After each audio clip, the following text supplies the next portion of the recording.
एवढा दुर्मिळ देह लक्षात ठेवा.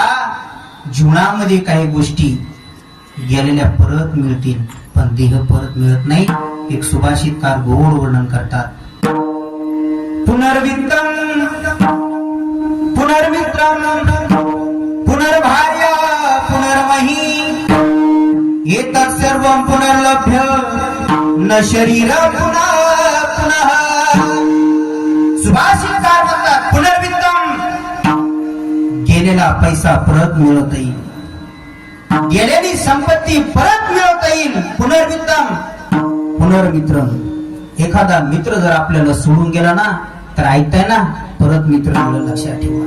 पुनर्भार्या, भार्या म्हणजे पत्नी. एखादी पत्नी जर समजा आपल्याला सोडून गेली, हातावर तुरी देऊन गेली किंवा मेली, पुन्हा करता येईल.